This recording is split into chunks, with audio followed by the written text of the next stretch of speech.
treacherous frontier. These are the voyages of the channel Downsize It. Its continuing mission: to explore strange new genres, to seek out new games and new player communities, to boldly go where no nerd has gone before.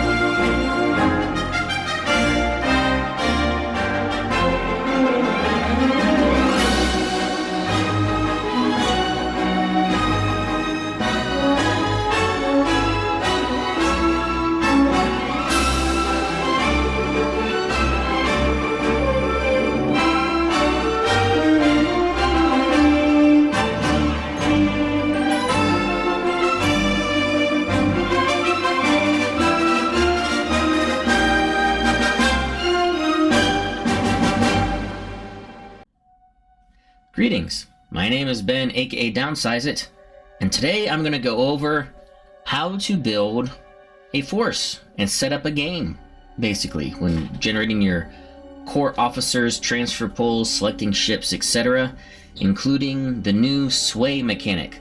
So this will also be a sway tutorial video, which will be about around halfway in the middle. I'm just going to do it natively as it goes down the steps of setting up a game. So, if you want to follow along, I highly recommend you guys look at the additional rules that are on the WizKids website. They have the additional rules PDF. It's been updated with the sway mechanics. It should be version 1.1. And we are starting on page 46 of that document, which is technically page... So it says page 46 on the document as if it was connected to the whole thing. It's actually page 6 of the PDF, but however you want to track it. Confusing, I know. You really need the living rules reference holistic document. Ugh, we need it so bad. Anyway, c'est la vie, we don't have it yet. Alright. So let's just go through the steps, walking them through step by step, and talking through how we accomplish each step. So, for the first one, we have step 1 under task force creation. And that is we need to determine the task force eligibility and core points. So, first we need to determine what kind of match we're going to play. Well, we're going to talk about match mode, incident mission play. We're not talking about campaign mode. That would be a whole other video when you talk about doing campaigns. Right now we're doing match mode, basically off-the-cuff games that we want to play. So, we need to then determine how many core points we're going to play with. And the rules for this are all over the place. I wish they would have them here. You'll notice down in section 4 under core officers, it has a little highlighted section. You have 40 core points. That's just for the introductory mission. To find out what the standard core points you get for an incident mission are, you have to go to the campaign guide on page 32 under task forces, and it says you have 50 core points, which is the standard amount for an incident mission. So, the way I've been playing it, when I do incident missions, is that you have 50 core points to work with. And, of course, you can always decide with your opponent, hey, let's play with some more. Let's play with 70 core points, or let's play with 40 core points. It's just something you need to decide with your opponent what you want to play with. But, you know, as best as I can tell in the rules, even though it's not here, you have to go hunt for it to find the number. Living rules reference, please. The standard core point value is 50 core points to build your officer pool. Okay, so then you choose a faction. That's easy. You have Federation, Dominion, and now Klingons. And then we are doing... You then choose your directives. This implies that in the future there might be multiple objectives for each faction for each type, whether it be combat, diplomatic, or exploration directive. Right now you only have one of each, so you just take your faction's directives of the faction you chose, and then you choose your core officer pool. This is the number one main key point in list building, is the officers. It's not about your ships, it's about your officers. Your officers are the most important thing when deciding your fleet. So This will be, for those following along in the PDF, it's page 47, and you do officer selection. So this first part here is key. You must select 5 corps officers. No more, no less. And I've cheated with this before, but only selecting 4 so I can get some more transfer points, but yeah, the task force points. Or flex points. Ugh, flex points, gosh. But you have to have 5.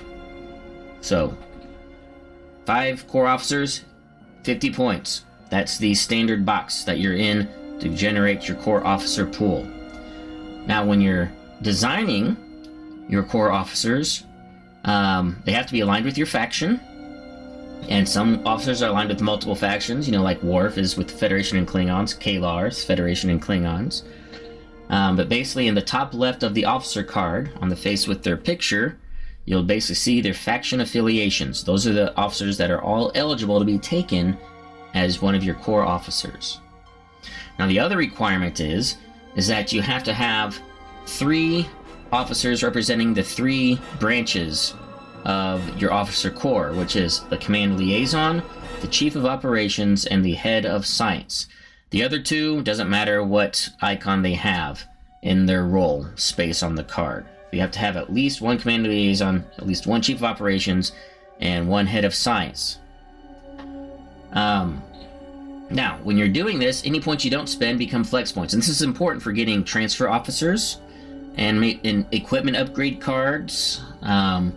Maybe a ship that costs flex points because, it's instead of giving you flex points, it costs you flex points depending on how you do your ship pool, etc. So you could spend all 50 and just have nothing left over, or you could try to underbid to have some left over for a potential random draw of better officers. And I'll get to that in a second. And speaking of a second, we'll talk about it now. So, creating a transfer pool. So as you're following along, you look under match mode. You take any 6 officers from your collection. Your collection is just what you own. Any officer that's eligible to be taken with your faction, or could be taken with sway. And just a quick preview, you only get sway points equal to the officers in your corps officers, not transfer officers. That's important. So if you, in your corps officer pool, if you have sway with another faction, those officers, you can then probably take, officers from other factions into your transfer pool. You only pick 6. So you pick 6, and you'll be randomizing them at a later date to select which ones you get, or potentially can get. But this is your transfer officer pool of 6 officers that you will randomly select 2 of to potentially get. So to recap so far, your corps officer pool, you get 5 officers. You have to have 5. No more, no less. You have 50 points to spend them on. You have to have a command liaison, a chief of operations, and a head of science. The other 2 don't matter. And then any left over are flex points for selecting transfer officers, equipment, and potentially ships that cost flex points. Then your transfer pool, you take 6 from your collection that are eligible to be there. Either part of your faction or could be taken with the sway points you've accumulated. Okay, following so far, clear as mud? Good. Next is determine unit pool. This one's easy. It's all the units, basically ships, that you have in your collection. You don't have to pick them. Just say, I have all my Federation ships. These are now my unit pool. They're set to the side. Then equipment pool, same thing. All the equipment I can take from my faction, including potential equipment for my sway factions that I might be buying into. So, there we go. Now next, we talk about sway. So let's just take a pause here for the entire game setup, and we're going to go over a deep dive into the sway mechanic. This is on page 48 on the paper of the PDF, actual PDF page 8. Confusing, I know. You're seeing it on the screen right now, but if you're following along on your own, there you go. Okay. Sway will be on your officer cards. You see here Jadzia Dax with the example. She has sway with the Ferengi and the Klingons. She has 1 each. That means she's giving 1 sway point to the Ferengi and 1 sway point for the Klingons. And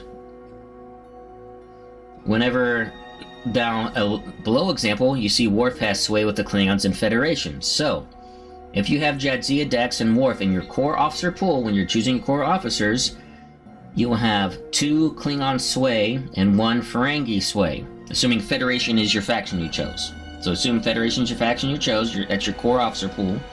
Dax and Worf are in your core officer pool. You're now getting 2 Klingon sway and 1 Ferengi sway. So now, you can then create your transfer pool with Ferengi or Klingon officers and or equipment and or units. When you create your pools to put together as potential things to take with flex points. So you basically gather, you don't have to actually physically gather, but just make mental note. I now have Klingon and Ferengi sway, so I am now eligible to have Klingon equipment, Federation equipment, Ferengi equipment, Klingon officers, Federation officers, Ferengi officers, and Klingon ships, Ferengi ships, Federation ships as options to take during game setup. You're basically creating your pools of things you can potentially choose. Okay. So, now let's go through the sway steps in game setup. I'm not going to read these word for word, but you basically, when you're spending flex points, and when you're selecting these equipment and officers, you have to follow a certain chart of how much sway you have. The important to note about sway points is they're not points that you spend. The sway points give you more options the higher you go on the sway chart. So since I'm talking about the sway chart, let's bring that up for you guys to know. It's on page 49 on the paper, page 9 of the PDF document. Again, confusing, we need the Living Rules document. Okay, so remember, these are not points that you spend and then you don't have any left. Whatever sway level you have of points, you get all the options in that options column. So for example, let's go through the chart. If you have 0 sway, you can't get nothing. Obvious. So if you have total sway of 1 with a faction, you can select up to 1 transfer officer from this faction to spend flex points on. So you need to have them in your transfer pool as an option, but you can select only 1.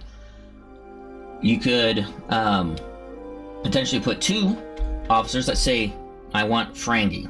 I want to put 2 Ferengi in my transfer pool. And let's say you draw both of them as your options. If you only have 1 sway, though, you can only pick 1. You would need 2 sway to pick 2. But you might want to put more than 1 in your transfer pool for better odds of drawing them randomly as your 2 options. Just something to consider. If you have 2 total sway with a faction, you can select a scout, support, or specialist ship from the sway faction.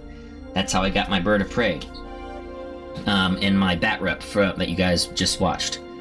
But keep in mind also the Vorcha is a support class, so I could have taken a Vorcha. I could have had a Galaxy, a Vorcha, and a Miranda in my fleet. That would have been totally legal with only 2 sway.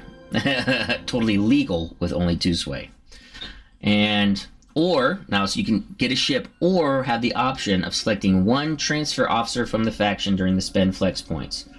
So basically, with 2 sway, as far as officer selection, it's the exact same as 1 sway. Because it's not and, it's or. So, if you're wanting just an officer, a single officer, there's no point in getting 2 sway. So, you really only need to go to 2 sway if you're wanting to go for a ship from another faction. Because the officer selection is the exact same. You only get 1 officer, and it's an or. You can't get a ship and an officer with only 2 sway. So keep that in mind. Okay. 3 sway, this is where things get interesting.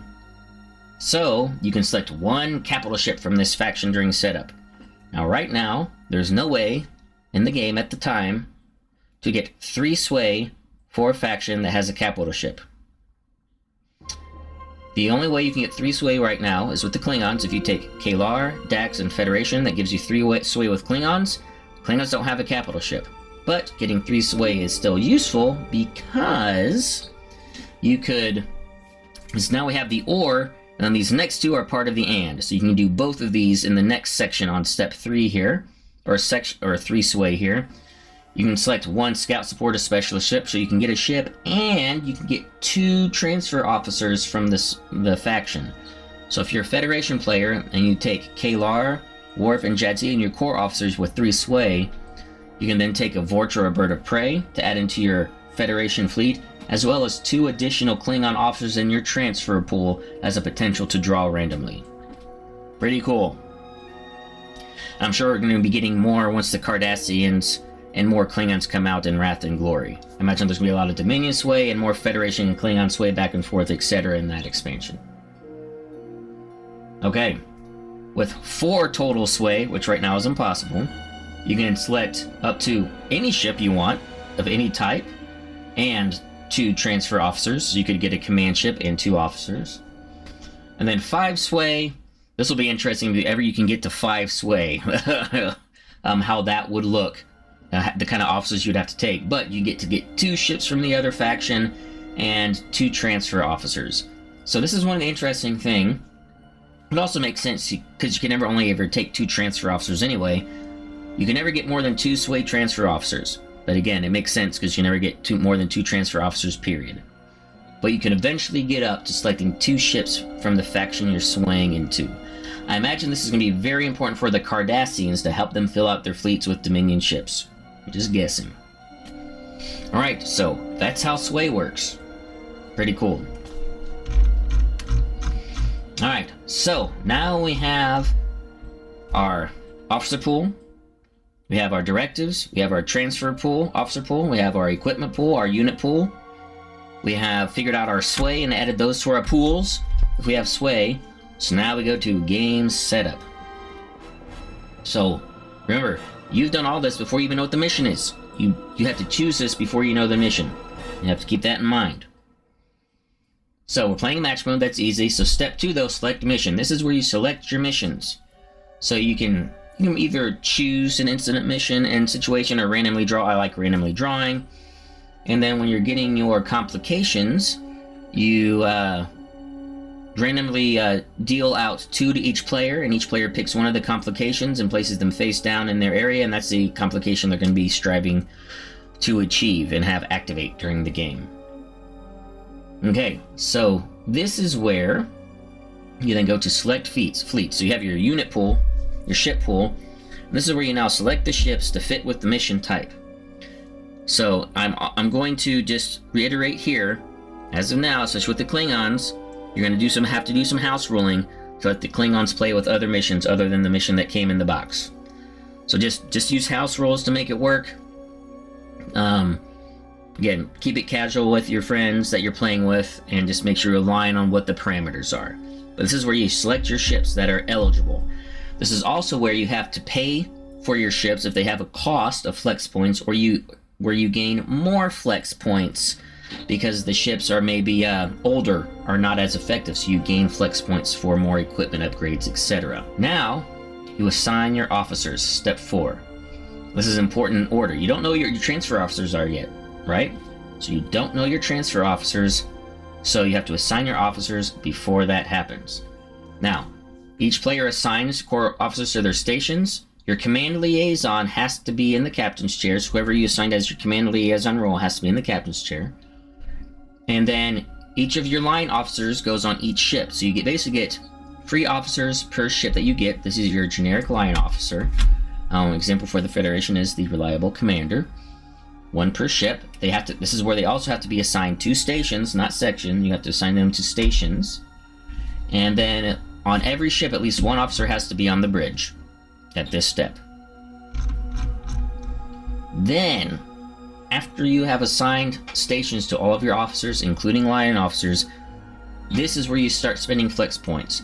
First step is selecting your transfer officers. So you take your 6 officers in the transfer pool, shuffle them up, randomly draw 2, and then their cost is the total cost of their skill level. So on the picture side, you'll see the example here with O'Brien. He has 1 in social, 1 in security, 3 in technical, so it means it would cost 5 flex points to take O'Brien this way if you drew him that way. Some are cheaper, some are more, like Picard is 6, so is Data. But they're so good when you draw them randomly and you saved up those points. Or you could get some people that you really didn't want in your core point, I didn't really want them, but you're set, that's what you got. Now you don't have to pay for them, you don't have to get them. You can be like, I'd much rather stick with my reliable commanders.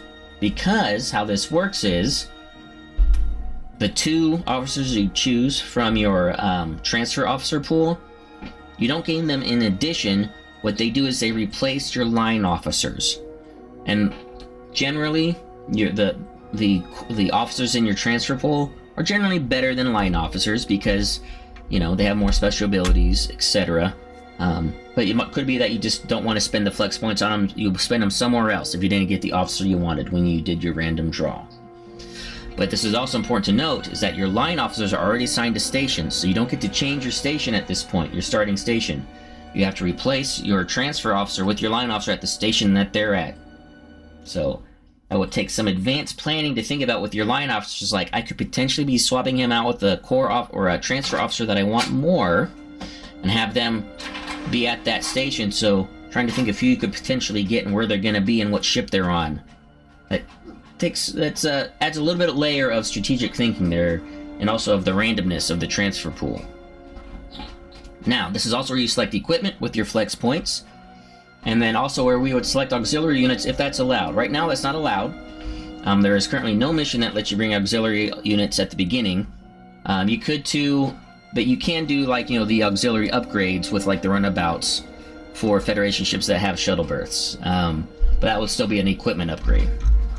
Next, we have fleet inspection. This is where we're about to finalize everything before setting up and deploying fleets.